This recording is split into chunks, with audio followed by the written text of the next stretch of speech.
Hello, hello! Nandito po tayo ngayon sa Casa Jardin, Empanada and Okoy. Okay? Bago lipat lang po sila dito. So, kaya kanina, nung pagsakay namin ng tricycle, I was expecting to see yung mga usual na nakikita ko sa vlog. Pero sabi nga nung tricycle, hindi na raw doon sila.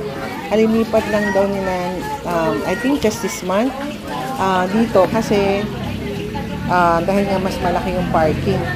So, from Cali Crisologo, marami naman mga tricycle doon. Pahatid na lang kayo. Alam na nila kung saan yung bagong eto, Casa Jardin, Empanada and Okoy.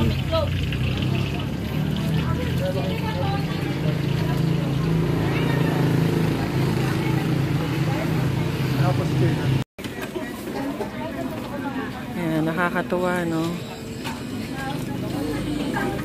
So, lumipat sila kasi, sabi, mas malaki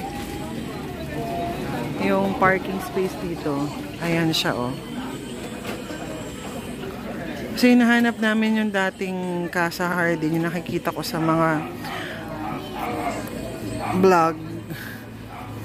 Iba na itsura. Yung pala, sabi nila, lumipat sila dito kasi mas malaki yung parking space. Tapos outside may mga table pa doon eh, oh. Ay nako, I can't wait for our empanada.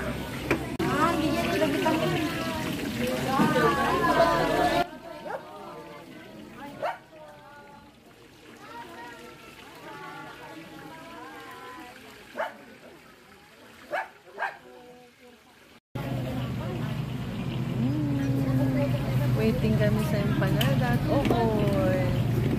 Sa Casa Jardin.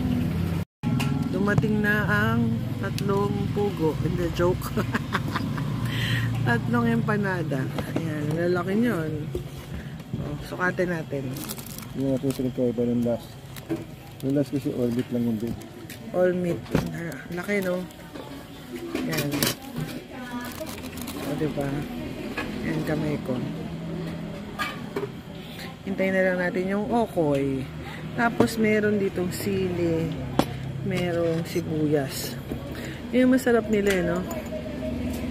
Sarap na suka. Tapos ayun yung suka. Titimplahan mo. Asin.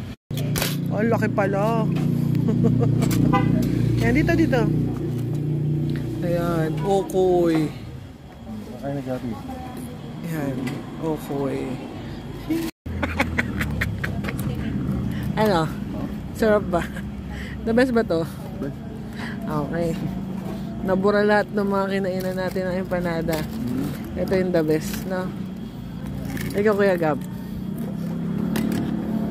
Sarap.